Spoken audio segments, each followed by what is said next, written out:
ليس البر أن تولوا وجوهكم قبل المشرق والمغرب ولكن البر من آمن بالله واليوم الآخر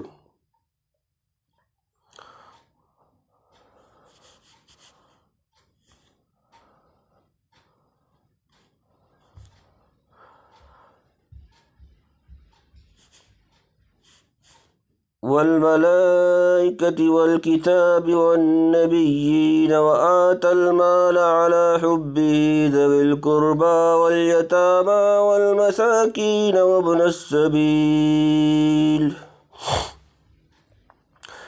وابن السبيل والسائلين وفي الرقاب وأقام الصلاة وآتى الزكاة والموفون بعهدهم إذا عاهدوا والصابرين بالبأساء والضراء وحين البأس أولئك الذين صدقوا وأولئك هم المتقون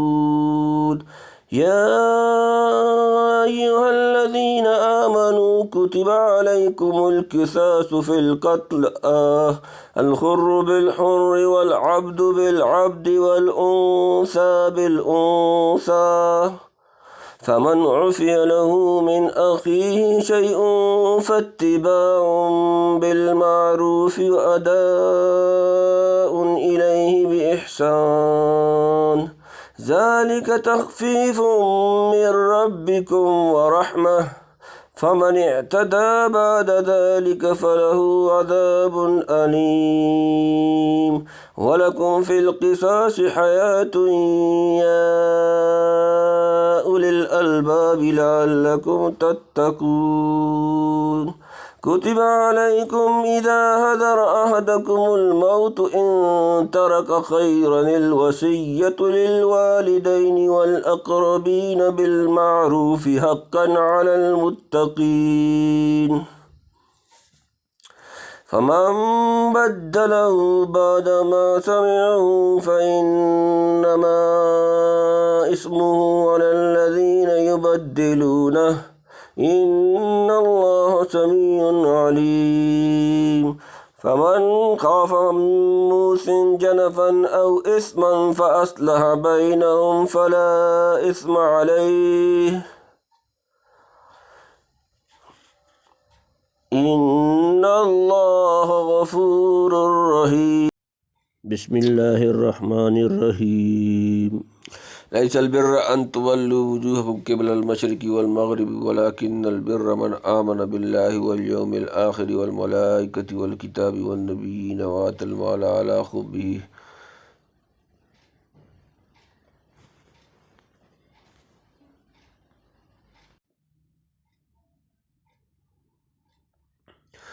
ولكن البر من آمن بالله واليوم الآخر والملائكة والكتاب والنبيين وآتى المال على حبه ذوي القربى واليتامى والمساكين وابن السبيل والسائلين وفي الرقاب وأقام الصلاة وآتى الزكاة والموفون بعهدهم إذا عاهدوا والصابرين في البأساء والضراء وحين البأس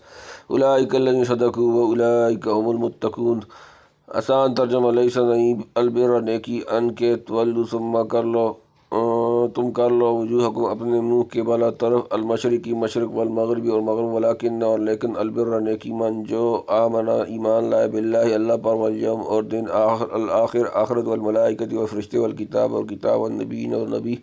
جمع و آتا اور دے المال مال علی حبہ اس کی محبت پر ذوی القربى رشتہ دار والیتامى اور یتیم جمع والمساکین اور مسکین جمع وابن السبیل اور مسافر والسائلین اور سوال کرنے والے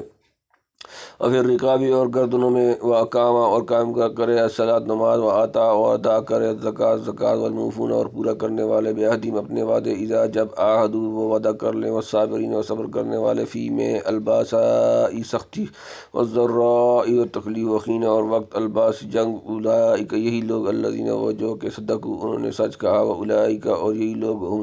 وہ المتقون پرہیزگار۔ نیکی کچھ یہی نہیں کہ منہ کر دو اپنا مشرق کی طرف یا مغرب کی، لیکن بڑی نیکی تو یہ ہے جو کوئی ایمان لائے اللہ پر اور قیامت کے دن پر اور فرشتوں پر اور سب کتابوں پر اور پیغمبروں پر، اور دے مال اس کی محبت پر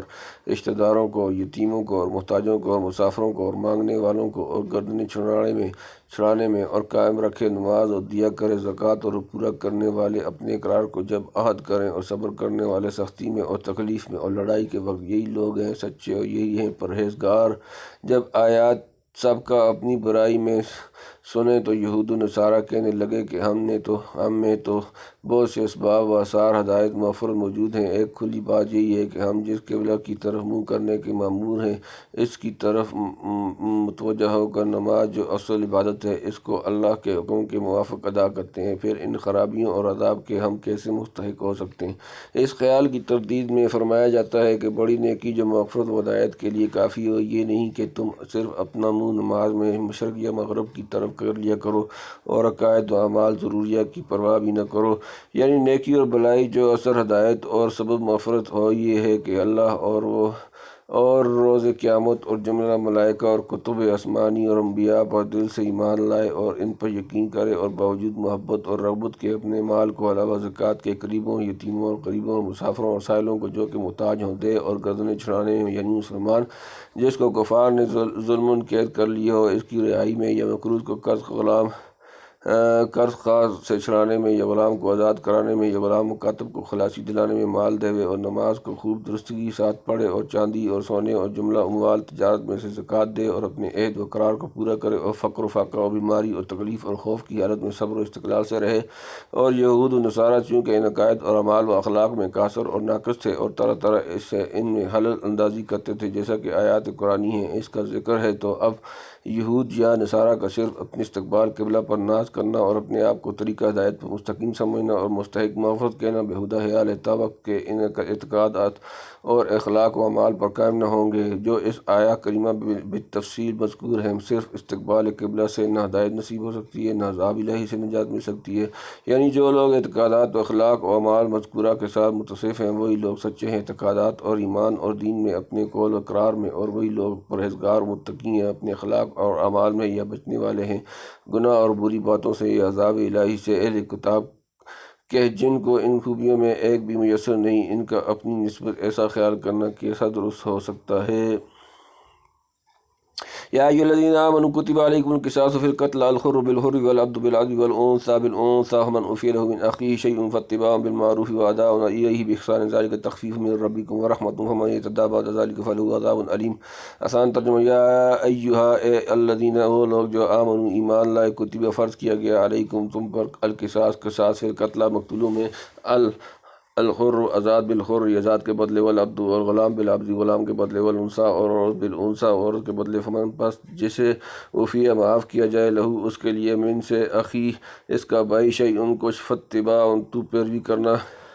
بالمعروف مطابق دستور، واداء اور ادا کرنا، الیہ اسے، باحسان اچھا طریقہ، ذالک یہ، تخفیف آسانی، من سے ربکم تمہارا رب، ورحمۃ اور رحمت، فمن پس جو اعتدا زیادتی کی بعد ذالک اس، فلہ تو اس کے لیے، عذاب علیم دردناک۔ اے ایمان والو، فرض ہوا تم پر قصاص برابری کرنا مقتولوں میں، آزاد کے بدلے آزاد اور غلام کے بدلے غلام، عورت کے بدلے عورت پہ جس کو معاف کیا جائے، اس کی بھائی کی طرف سے کچھ بھی تو تابعداری کرنی چاہیے موافق دستور کے، اور ادا کرنا چاہیے اس کو خوبی کے ساتھ۔ یہ آسانی ہوگی تمہارے رب کی طرف سے اور مہربانی پہ، جو زیادتی کرے اس فیصلے کے بعد تو اس کے لیے ہے عذاب دردناک۔ زمانہ جاہلیت میں یہود اور اہل عرب نے یہ دستور کر رکھا تھا کہ شریف النسب لوگوں کے غلام کے بدلے رذیل لوگوں کے آزاد کو، اور عورت کے بدلے مرد کو، اور ایک آزاد کے بدلے دو کو قصاص میں قتل کرتے تھے۔ حق تعالیٰ نے اس آیت میں حکم دیا کہ اے ایمان والو، ہم نے تم پر مقتولین میں برابری اور مساوات کو فرض کر دیا۔ قصاص کے معنی لغت میں برابر اور مساوات کے ہیں۔ تم نے جو یہ دستور نکالا ہے کہ شریف اور رذیل میں امتیاز کرتے ہو، یہ لغو ہے۔ جانیں سب کی برابر ہے، غریب ہو یا امیر، شریف ہو یا رذیل، عالم و فاضل ہو یا جاہل، جوان ہو یا بوڑھا، اور بچہ تندرست ہو یا بیمار، قریب المرگ صحیح الاعضاء ہو یا اندھا لنگڑا۔ فائدہ، پہلی آیت میں نیکی اور برائی بر کے اصول مذکور تھے جن پر مدار ہدایت و مغفرت تھا، اور اس طرف بھی اشارہ تھا کہ اہل کتاب ان خوبیوں سے بے رہے اور بالتصریح فرما دیا تھا کہ دین میں سچا اور متقی بدون ان خوبیوں کے کوئی نہیں ہو سکتا، تو اب اہل اسلام کے سوا نہ اہل کتاب اس کے مصداق بن سکتے ہیں جہاں عرب، اس لیے اب سب سے اعراض فرما کا خاص اہل ایمان کو مخاطب بنایا جاتا ہے، اور نیکی اور بر کے مختلف فروع، عبادات جانی و مالی اور معاملات مختلفہ ان کو بتلاتے ہیں کہ ان فروع کو وہی کر سکتا ہے جو اصول مذکورہ سب کا پرپختہ ہو۔ گویا اور لوگ اس خطاب کے قابل بھی نہ سمجھے گئے جو ان کو سخت آر کا باعث ہونا چاہیے۔ اب جو احکام فروعی بالتفصیل بیان کیے جاتے ہیں، در حقیقت تو ان سے اہل ایمان کی ہدایت اور تعلیم مقصود ہے، مگر ضمن کہیں صاف کہیں تاریزن دوسروں کی خرابی پر بھی متنبہ کیا جائے گا۔ مثلاً کتب علیکم القصاص فی القتل میں اس کی طرف اشارہ ہے کہ یہود وغیرہ نے جو قصاص میں دستور کر لیا، یہ ان کا ایجاد بے بنیاد خلاف حکم الہی، جس سے ظاہر ہو گیا کہ اصول فرمودہ سابقہ میں سے نہ ان کو ایمان بالکتاب صحیح طور پر حاصل ہے، نہ ایمان بالانبیاء، نہ عہد خداوندی کو انہوں نے وفا کیا، اور نہ سختی اور مصیبت کی حالت میں انہوں نے صبر سے کام لیا، ورنہ اپنے کسی عزیز و قریب کے مقتول ہو جانے پر اس قدر بے صبری اور نفسانیت نہ کرتے کہ فرمان خداوندی اور ارشاد انبیاء اور حکم کتاب سب کو چھوڑ کر بے گناہوں کو قتل کرنے کا حکم دیتے۔ یہ توضیح ہے اس برابری کی جس کا حکم ہوا۔ مطلب یہ ہے کہ ہر مرد آزاد کے قصاص میں صرف وہی ایک آزاد مرد قتل کیا جا سکتا ہے جو اس کا قاتل ہے، یہ نہیں کہ ایک کیوز قاتل کے قبیلے سے کیف ما اتفق دو کو یا زیادہ کو قتل کر دینے لگو، یعنی ہر غلام کے بدلے میں وہی غلام قتل کیا جائے گا جو قاتل ہے۔ یہ نہ ہوگا کہ کسی شریف کے غلام کے قصاص میں قاتل کو جو کہ غلام ہے اس کو چھوڑ کر ان رذیل لوگوں میں سے جن کے غلام نے قتل کیا ہے کسی آزاد کو قتل دیا جائے، یعنی ہر ایک عورت کے قصاص میں سے وہی عورت قتل کی جا سکتی ہے جس نے اس کو قتل کیا۔ یہ نہیں ہو سکتا کہ شریف النسب عورت کے قصاص میں رذیل عورت کو چھوڑ کر جو کہ قاتلہ ہے کسی مرد کو ان میں سے قتل کرنے لگے۔ خلاصہ یہ ہوا کہ ہر آزاد دوسرے آزاد کے اور ہر غلام دوسرے غلام کے برابر ہے، سو حکم قصاص میں مساوات چاہیے، اور تعدی جو اہل کتاب اور جہال عرب کرتے تھے ممنوع ہے۔ فائدہ اب باقی رہا یہ امر کہ آزاد کسی غلام کو یا مرد کسی عورت کو قتل کر دے تو قصاص لیا جائے گا یا نہیں، سو یہ آیت کریمہ اس سے ساقط ہے، اور ائمہ کا اس میں اختلاف ہے۔ امام ابو حنیفہ ان النفس بالنفس اور حدیث المسلمون تتکافؤ دماؤہم سے اس کے قائل ہیں کہ ہر دو صورت مذکورہ میں قصاص ہوگا، اور جیسے قوی اور ضعیف، صحیح اور مریض اور غیر معذور وغیرہ حکم قصاص میں برابر ہیں، ایسے ہی آزاد اور غلام، مرد اور عورت کو امام ابو حنیفہ قصاص میں برابر فرماتے ہیں، بشرطیکہ کہ غلام مقتول قاتل کا غلام نہ ہو کہ وہ حکم قصاص سے ان کے نزدیک مستثنی ہے۔ اور اگر کوئی مسلمان کافر ذمہ کو قتل کر ڈالے تو اس پر بھی قصاص ہوگا۔ امام ابو حنیفہ کے نزدیک البتہ مسلمان اور کافر حربی میں کوئی قصاص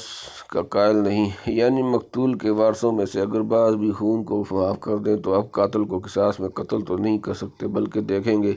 کہ ان وارثوں نے معاف کس طرح پر کیا ہے، بلا معاوضہ مالی محض ثواب کی غرض سے معاف کیا ہے، یا دیت شرعی اور بطور مصالحت کسی مقدار مال پر راضی ہو کر صرف قصاص سے دستبرداری کی ہے۔ اول صورت میں قاتل اور ان وارثوں کے مطالبے سے بالکل سبق دوش ہو جائے گا، اور دوسری صورت میں قاتل کو چاہیے کہ وہ معاوضہ اچھی طرح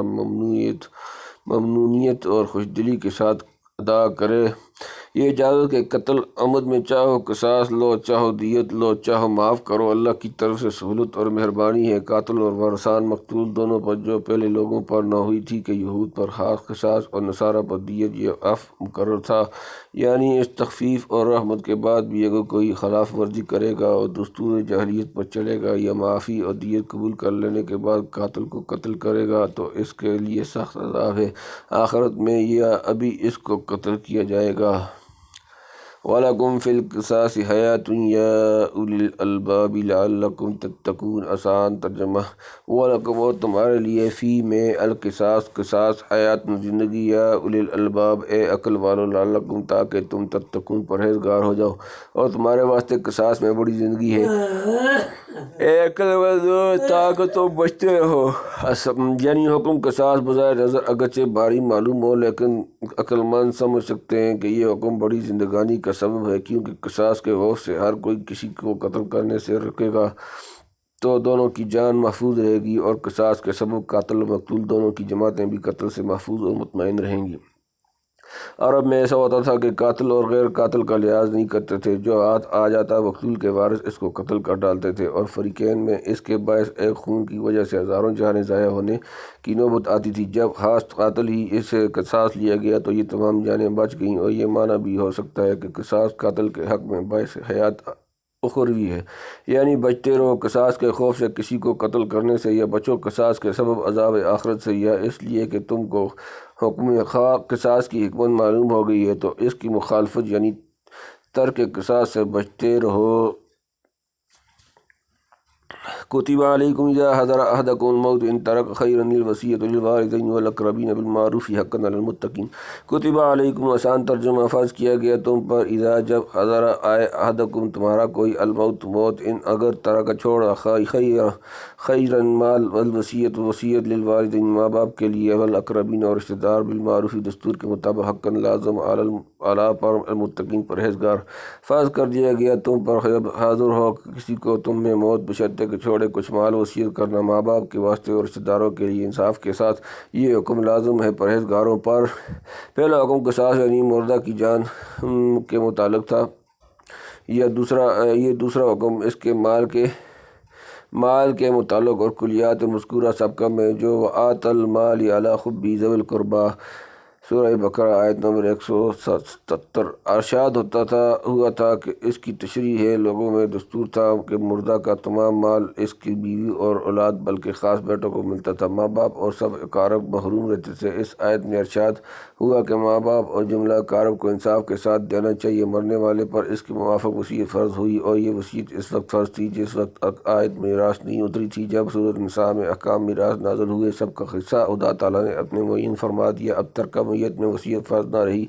اس کی حاجت ای جاتی رہی، البتہ مستحب ہے، مگر وارث کے لیے وصیت جائز نہیں، اور تہائی ترکہ سے زائد نہ ہو۔ ہاں اگر کسی شخص کے متعلق دیون اور ودائع وغیرہ داد و وسطہ کا جھگڑا ہو، اس پر وصیت اب بھی فرض ہے۔ فمن بدله بعد ما سمعه فإنما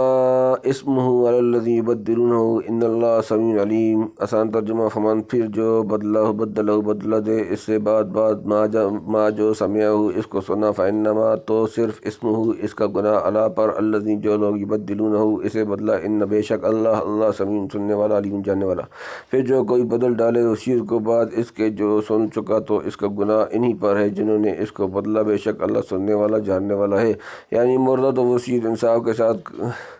ساتھ کر مارا تھا، مگر دینے والوں نے اس کی تعمیل نہ کی تو مردے پر کوئی گناہ نہیں،